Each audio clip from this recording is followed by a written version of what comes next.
Hi, listeners. I finally figured out a word to call you, I guess. I'm here today with some questions fielded by you. Actually, they were fielded by one person.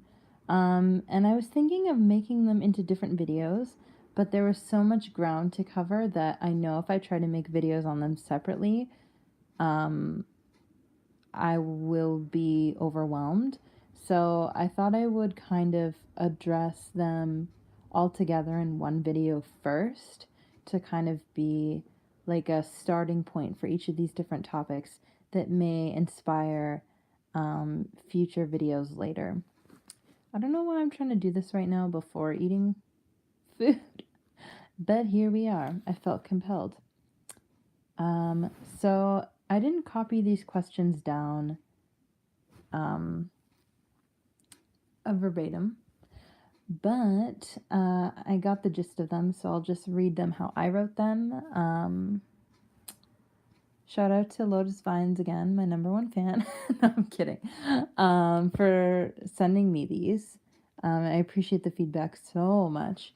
And yeah, let's get to it. If anyone joins me during this Q&A, feel free to ask me some shit in the chat box, or don't, whatever works for you. Okay, so the first question was basically asking me to describe my experience with other types. I think this was just more a general idea for a series. They said, like, how about ENF or INFP, because they're an INFP.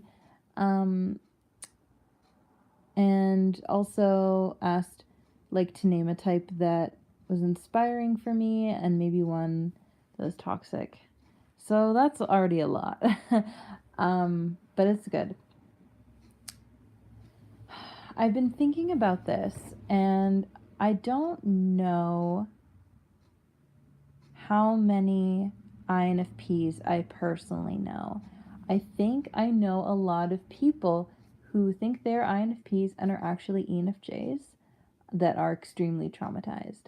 And in terms of the fact that your subconscious is hyperactivated when you're in a trauma state, especially a prolonged trauma state, that makes a lot of sense. It doesn't make you suddenly not an ENFJ, it just makes it come out really differently. And, I was there too. I get it. And I do want to make a video in the future about the lost ENFJs, because I think it's interesting how I typed as all the other NFs before ENFJ, even though clearly that's the most accurate. And I think even people who know typology fairly well can be misled in similar ways. So I'd love for that kind of video to be a touchstone for people wondering the realm of NF types, at least. I don't know if I can be as helpful with like NTs.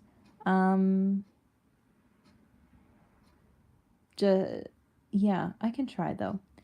But anyway, I notice that with INFPs that I have come across, that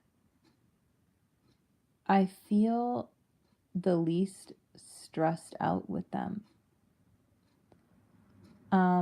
Not necessarily always the happiest per se. I think happiness is a very particular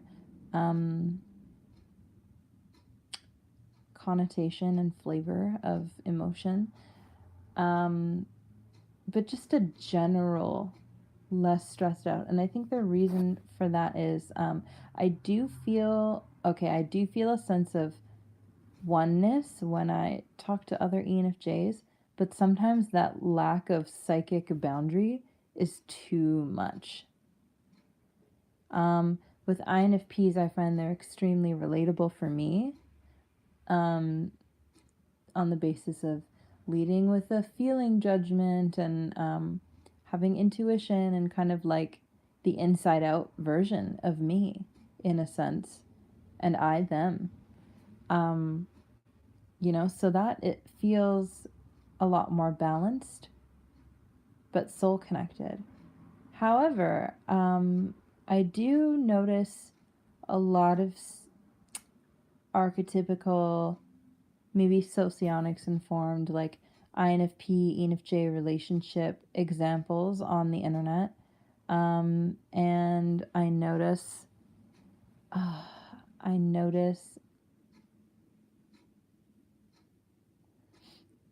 especially with ENFJ women and INFP guys, that there's a bit of a manic pixie dream girl type of relationship that unfolds. Instead of manic pixie, we could say hyperthymic pixie dream girl. Or maybe manic angel dream girl, perhaps. I mean, I'm joking because I have bipolar disorder, like I'm a bipolar ass bitch. And so the manic pixie dream girl archetype name is appropriate for me in that regard. But yeah, we're not the stereotypical MPDG ENFP for sure.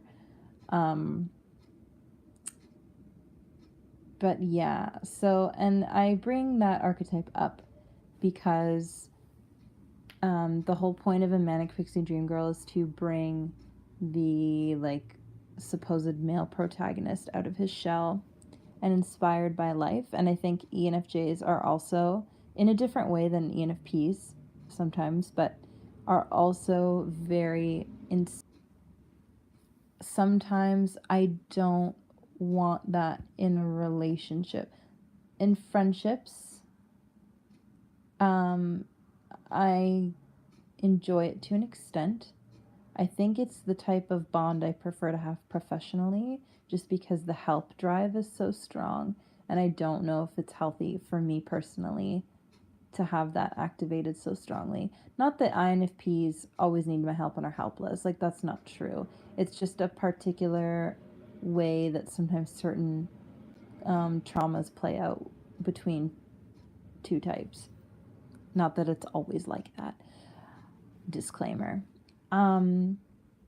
But yeah, so in romantic relationships, for example, I want to be the one that's taken care of.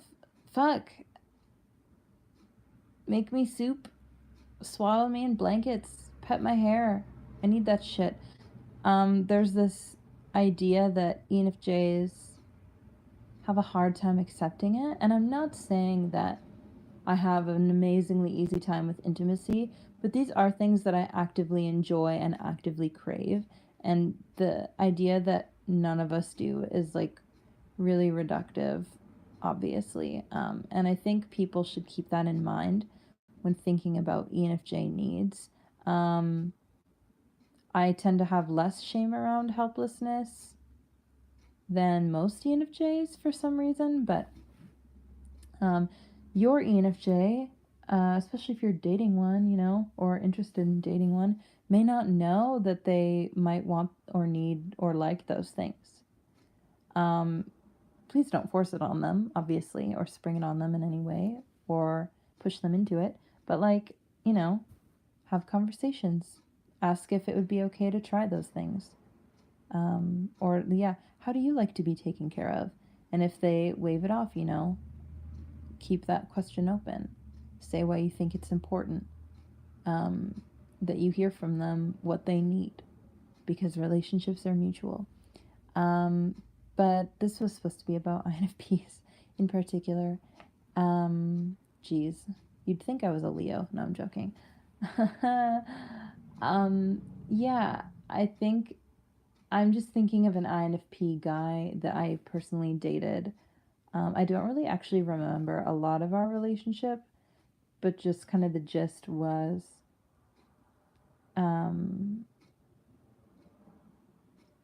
he was inspired, I think, and attracted to my assertiveness, and those kind of more classic ENFJ qualities. I don't know if I'm that assertive. It depends, but it really depends. And I was attracted to his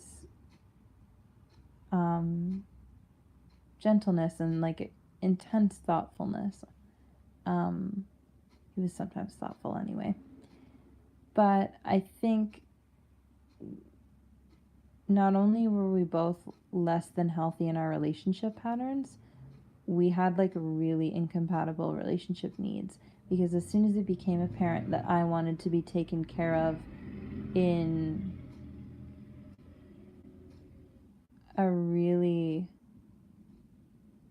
visceral way, like not just acts of service, like I don't even know how to explain this in words. I just have images in my head of it, and a general impression.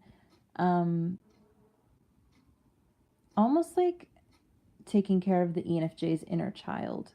Not all the time, because that's not healthy either. But like acknowledging it and tending to those wounds when they arise, if possible. And for him, it was not possible, which sucked for me. And there was a lot of resentment there. So,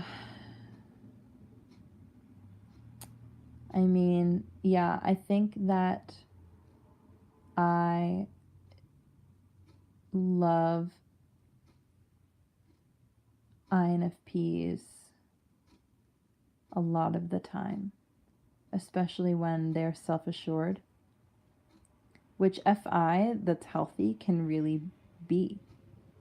And it's so encouraging to me. I think INFPs don't hear enough how inspiring they are, but you are. It's so true. And maybe ENFJs don't hear enough how, I don't know, human we are, how soft. And I don't mean soft like gentle, because gentleness is an approach, but soft is in like internally tender.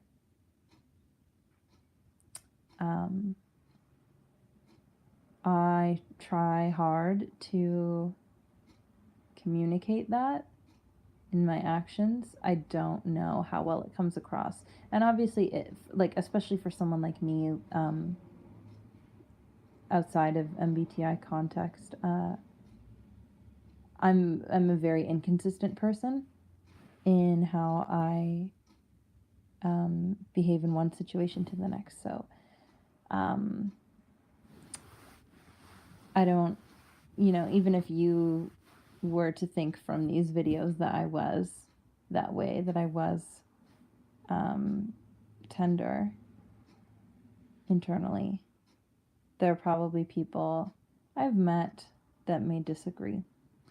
I wonder if that's a common ENFJ thing. I don't know.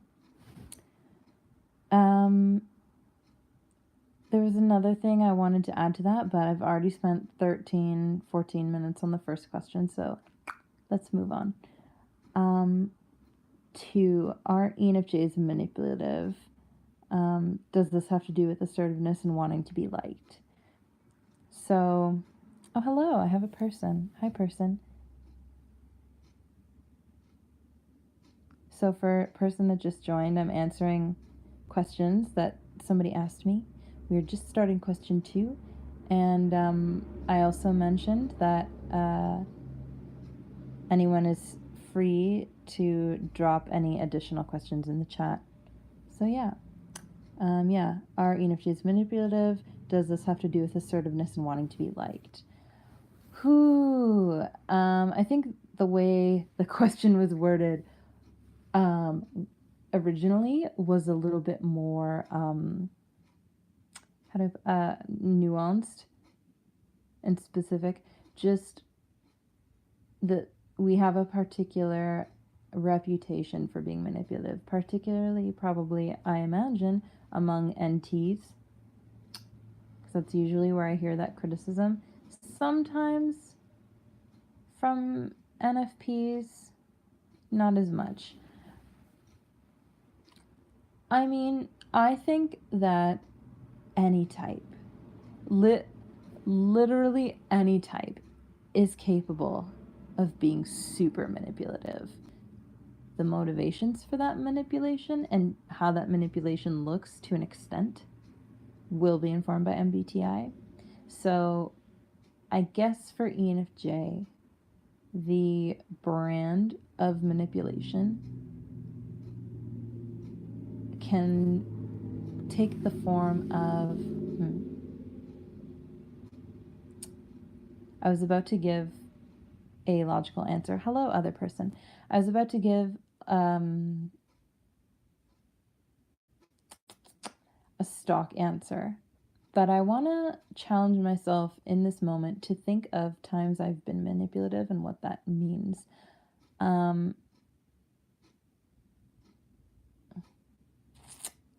I've heard Megan say that NFPs are more manipulative than ENFJs, consciously anyway, and I think that's true because I know that I have been manipulative in my life, but I'm struggling to think of like a specific time. But I guess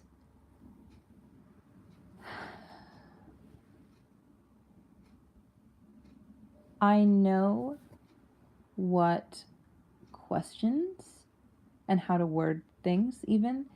I know what's going to elicit certain types of answers.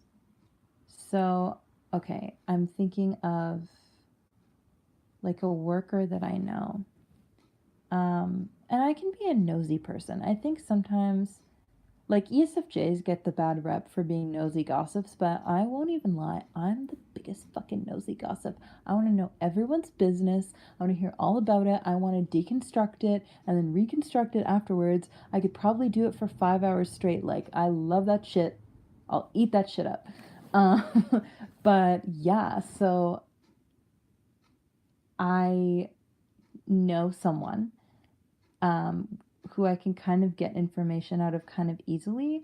I just have to phrase the question in the right way. And I think ENFJs often that we are verbose or articulate and good communicators can use syntax like and word choice to elicit very specific responses. Like I don't know if I can give a concrete example right now, but I know with this person that the way I ask her a question, if I want her to talk about somebody else, that I kind of make it seem like she thought of it. And I think I use a lot of what are they called, like nonverbal encouragers. That's what we called them in counseling. I used to be in counseling school, kind of, yeah.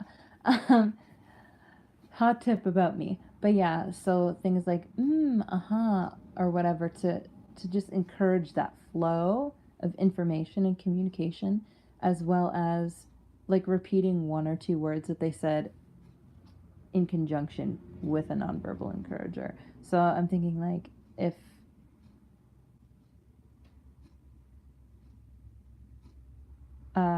yeah, so I'll be like, "Oh, really? The party?" And then that person's response will be like, "Yeah, and etc., and divulge." I don't know if that makes any sense at all. I hope it did. But I think for us, if we are self-aware at all and confident at all in a specific situation, and honestly, even if we're not that confident in a specific situation, that can even be a safety net, kind of pushing information or pulling information out of people gently. But so that's one way. I don't think that I influence people's emotional state for my own gain that much. there have been times in my life when I've done it, but I've always felt really dirty doing that, and it's not something I have make a repeated habit out of ever.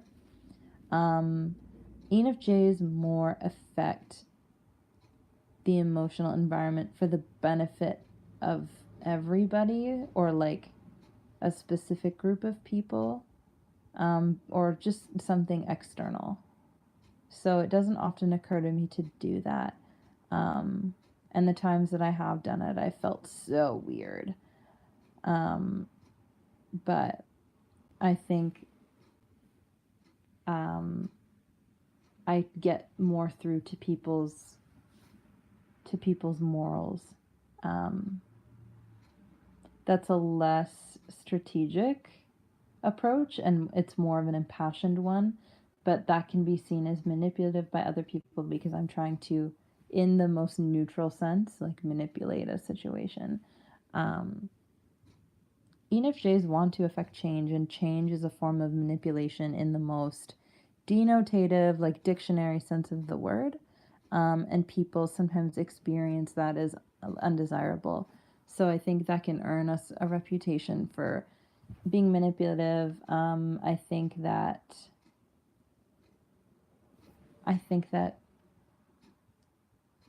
sometimes we need to be more careful with getting consent from people and not bulldozing into a social outcome. It's very hard for me sometimes to slow down and do that if I feel like I'm on some kind of run or whatever with an idea or a rant or something. I don't know, but I've gotten better at not taking advantage of a space in the conversation to drive a point or an agenda through. And it's just developing an awareness. It like there's no rocket science to it. Yeah, but I think I can hold back how I really feel sometimes in order to be liked, and that's just like high FE problems. But we knew that. I was also asked if MBTI has helped me with my personal growth, and just kind of questions about working on weaker functions. I'm still figuring that out, but how MBTI has helped my growth, or has it? It absolutely has. I think MBTI has given me names and like a framework for qualities that I looked for in other people. Like I would always describe what FE was and how much I wanted that in a partner, especially a male partner, and was having trouble finding it. But I didn't know, like, other than ascribing, a description to it, I had no name for it. So I just struggled to paint the best picture that I could. But now I can just say, oh yeah, like I'd like to date someone who's also an FE user, because XYZ. And, anyone who knows any shit about the cognitive functions is like, oh. And even if nobody else really knows about the functions, at least I know what that is in a very concrete way and like what to look for. And it's also made me realize how surrounded I am by other ENFJs. And I think that's why I have been finding it difficult to grow as a person unless I've isolated myself and brought myself really deep into that NI. And I'm just surrounded by burnout constantly. Not that other types don't have burnout, but a very particular justice-oriented burnout. Not just a I'm living under capitalism burnout. Like that and values burnout. And just everyone is kind of sad and tired and prickly. And it's hard because you want to feel really seen and understood, or at least I, as an ENFJ or as a me, do. But that can come with a cost after a certain point.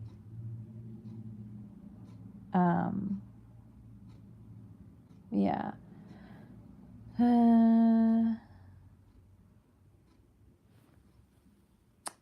So it's definitely made me aware of my weaker spots.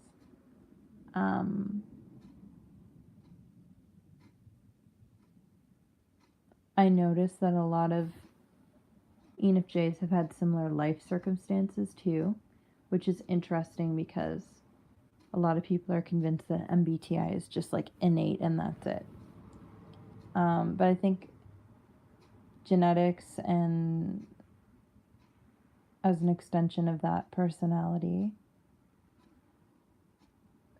if we're going to say, our personality is genetic or inherent, yes, to a large degree, but even genetics aren't just genetic. Like, their expression requires environmental stimulus, environmental triggers, and so does a person's development, especially like throughout the childhood and youth.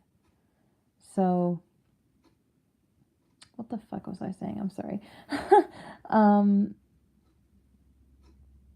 Yeah, just the point of me articulating that a lot of ENFJs kind of have similar traumas is that working on weaker functions and working on your trauma end up being kind of the same thing. So I think to myself, as an ENFJ, I have weak SI. Like, it's hard for me to do routines and explore the ways to take care of myself. But I think other unlabeled ENFJs that I've come across over the internet, through podcasts mostly, but also just social media, who have sat down and done the work of sitting with their bodies. It's funny because we all talk about it, but we talk about it more than we do it probably. Because we'll get into hours long intellectual discussions about it. And like that's counter to being in your body. So it's just ironic. But, it's still something we think about and talk about. A lot of us ENFJ people. And it took it being explained to me through my other functions, through like FE and NI, to understand like really why that was important. And having that framework around the socio-emotional, spiritual importance of self-care and have like being in dialogue, like active, engaged, conscious dialogue with what the hell your body is saying. It's important for functioning, for survival, for well-being. And looking back, looking here, looking forward, a lot of that is just SI. But it's part of mine and a lot of people I know's core trauma of like, I don't deserve this, or this is too hard. I feel apathy or shame around this. I don't want to do this. And that keeps a function weak because you have a negative association with tasks around those functions, even with that thought processes associated with that function. So it'll stay weak because you're not spending any time working on it. Duh. You're spending time running away from it. So I think when you make a commitment to working on the things about yourself that hurt, that feel empty, and finding ways, and that's a whole other conversation about what those ways are, but finding ways to honor those things and to just like practice, honestly, as if you were learning an instrument that you have no idea how to play, but to practice. You when you're learning an instrument, you do it over and over again. You also mix that with trying new techniques and like seeking out people that know what they're doing and like watching other people do it and listening for, does this sound right? And working on your shit is very similar. And when you make a commitment to do that and actually do that, I think that weakened functions will experience their own growth by virtue. Because think about it. We didn't always have this MBTI framework. In the context of human history, it's relatively extremely new. Yeah, sure, the archetypes and the functions themselves existed before we named them, but people were able to work on their shit without the labels. And I think in a lot of cases, yes, the labels do help, but sometimes they can take the focus away from the actual work because you can get hyper focused on the categorization. I'm not an anti-labels person. I think they serve an amazing purpose. But there are also purposes that they do not serve. And recognizing where those lines are for you is super legit. And it's going to help you out so much. Okay. What else do we got here?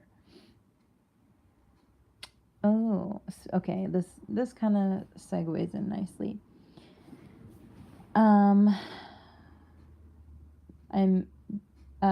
So I mentioned that I had an addiction to connection in one of my videos before. Does this affect my relationships? Kind of, do I move on quickly from connection to connection? So,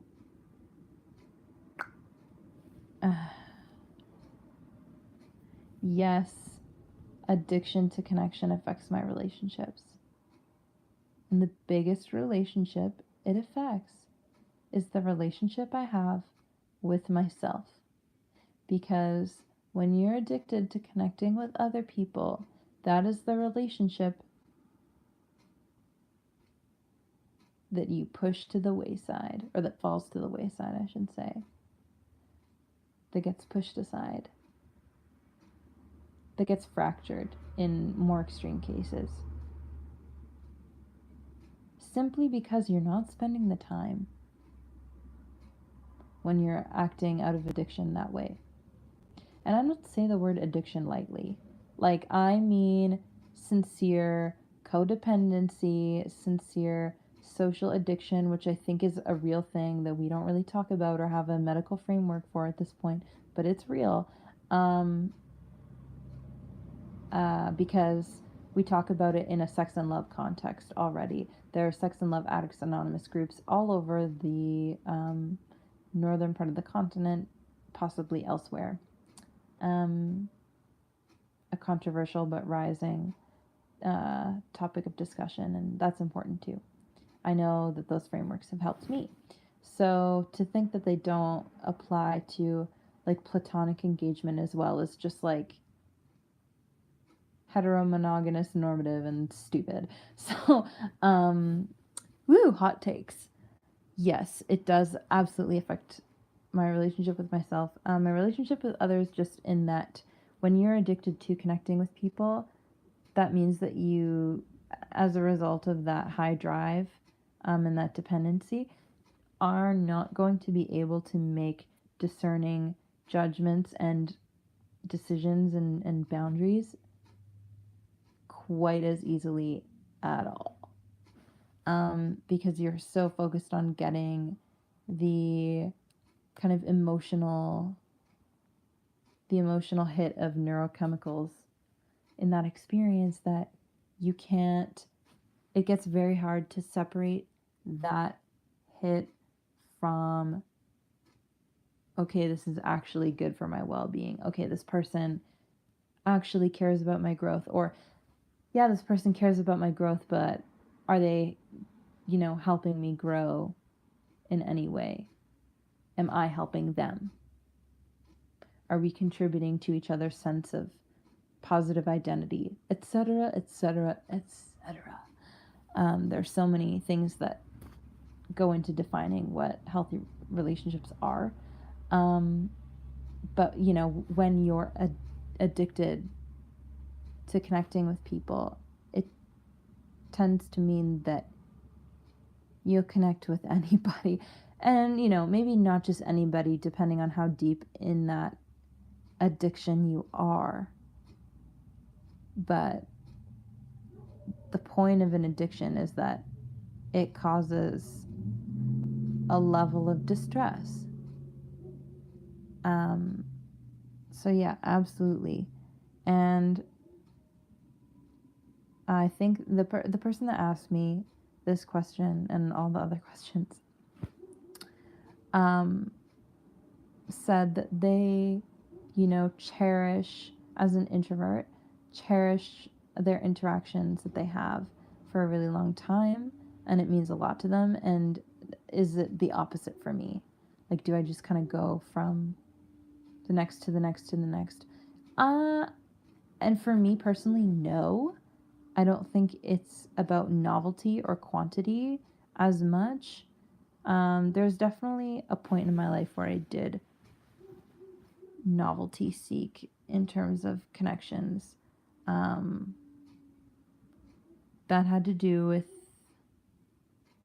I think, developing SE as a teenager, young adult, like coming into that more, as well as just I was, yeah, FESE looping all over the fucking place. So, but it has a bit of a different signature to it, just because even though I'm like, new person, I'm going to spend like 3 days straight with them and only them, So there's a degree of like NI narrowness to it as well. But even still, I think I've always preferred having a small, intimate circle of people that I can just like talk to for hours individually, who know everything about my life and I know everything about theirs.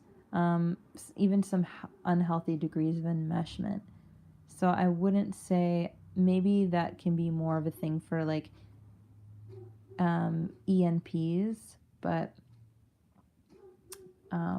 even ENTJs, even, who knows? I'm going to think about that. But like, yeah, I would say that for ENFJs, because we get so invested in people,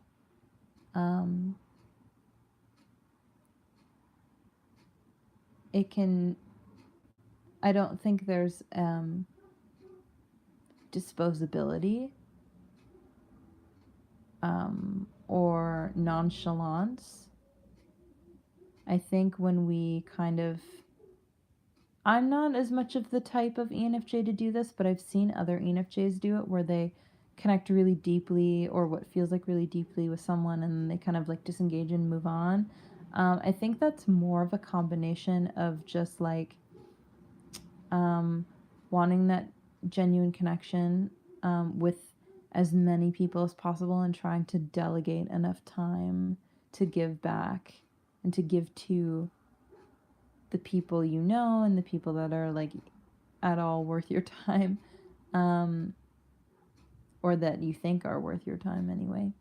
And that mixed with, and this is the part I don't struggle with as much as an Enneagram 4, just fear of vulnerability. And I notice some of my ENFJ friends do that, and they'll always come back to me and tell me how much I mean to them, but then they kind of disappear for a while. I don't think I'm like that as much. I think sometimes that even has to do with like me being autistic. Like, no, if I'm engaging with someone and saying things to them that are like where I'm telling them how much I like them, I really fucking mean that. Like, I think I sugarcoat stuff sometimes, or sidestep certain questions that I don't want to answer, but I never will willingly offer friendship or engagement that I don't sincerely mean. And like, I cannot fathom, even for the good of FE, doing that. It's interesting to watch how autistic authenticity interacts with like FE harmony. There's a lot of conflict that happens there. I want to make videos in the future too, especially because I know a lot of you are like, bitch, like, how do you know you're autistic? What the hell? Well, I was told, obviously, but also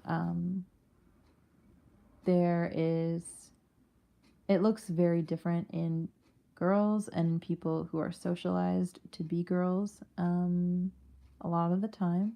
So, yeah, I think that's worth discussing. I've seen it discussed on the internet before, but obviously not enough. So I'd love to add to that larger conversation. And yeah, there's a lot of masking going on. Like, even as I'm making this video, you know, I'm actively, but somewhat subconsciously, encouraging myself to fit more emotion into my voice, because naturally my voice is fairly monotone, and even when I listen back to these recordings, I'm like, why am I so monotone? Like, not monotone in a robotic way, just like my tone doesn't change that much. I think I'm still like soft and expressive, but it doesn't have the big, leaps like it does for holistic people. And they just, their speech kind of comes and goes around like that, and it drives me crazy. I can't handle it. But in contrast to, say, like, listen to Personality Hacker, and you'll know exactly what the fuck I'm talking about. And just my voice doesn't do that, and I try to make it do that, and I can, but it's a theatrics thing. It's not a natural thing. So there you go. One fun fact. Yeah, and I also, I mentioned that. I mentioned wanting to make a video. I'm probably going to call it The Lost ENFJs, and about how ENFJ stereotyping, even within the MBTI in crowd, causes ENFJs to go unseen. I could make a video about INFJs as well, but honestly, there's enough fucking INFJ content out there. I refuse to add to it unless absolutely necessary. Yeah. Ugh. And I think, yeah, there are a lot of different videos I wanted to make. I wanted to make one about spiritual bypassing. I wanted to make another ASMR video. I wanted to make a meditation exercise for developing feeling functions and intuitive functions. Yeah, so Stay tuned, I guess. We'll see what happens with that. I'm gonna check. I don't think anyone said anything in the live chat. Nope. Okay, cool. If the very few people watching this have anything to say or to ask me, now is the time, not a time, the time, before I leave you all with this video frozen in time. But we're still live, so hello, one person. Do you have any questions for me before I sign off? I'll give it a few seconds, minutes, something. Moments. That was the word. I'm such trash. Do you ever say a song, or God, do you ever say a word or a phrase and instantly your brain is transported to some earworm song wiggling through your brain and like you suppress the urge to communicate that's what's happening? Fuck that. I'm trying to lean into FI and do it anyway. Oh, one more thing that I did want to say about INFPs actually. I think that growing up, less so now, but especially growing up, I was always so fucking insecure about my own individuality and coolness. And I just, like, INFJ, or not INFJs, INFPs don't just perform that. That's just, it's who they are as INFPs. And I think I've, strangely enough, not so strangely, have always strived to express myself in the same ways. Just like that radical authenticity, that radical weirdness. Not that every INFP is a super weirdo, but there's a correlation. And I love that so much. And, as an autistic person, and as someone who spent portions of traumatized childhood being an undifferentiated NF, that was important stuff to me. Like, my biggest INFP energy that I pulled was like being in grade 4 and wearing a costume on our school field trip to medieval times. And my mom was like, "Aren't you worried that other kids are going to make fun of you?" And I was like, "I don't care." And I had a few shining moments of that in my life. And I don't know what happened to that. But that's definitely an energy I want to find again. And that's just like the big INFP mood of all time. And I love that. And I just want to thank INFPs for like healthy, self-assured INFPs. And even the INFPs who don't feel healthy and self-assured, who are trying to get to that place, and who practice getting to that place. Because you do it too, and you rock. And I love it. I just love it. And I'm so grateful for that as an example. And I think I'm going to stop being jealous about it and start feeling inspired by it. And that is my decision that I have made today. Yeah. So I don't think my lone viewer at this moment is keen on asking anything, and that's totally cool. So I'm going to end it off here. I'm sleepy and I need some food. So I'm going to do some SI self-care. And if you're watching this and have been neglecting SI self-care, please go drink some water, go to the bathroom, take a nap, clean your room, or in so much as you can. Please have a blessed, I'm just going to start saying day. I don't care what fucking time it is. Have a blessed day. Yeah, that's all I have to say. Thank you so much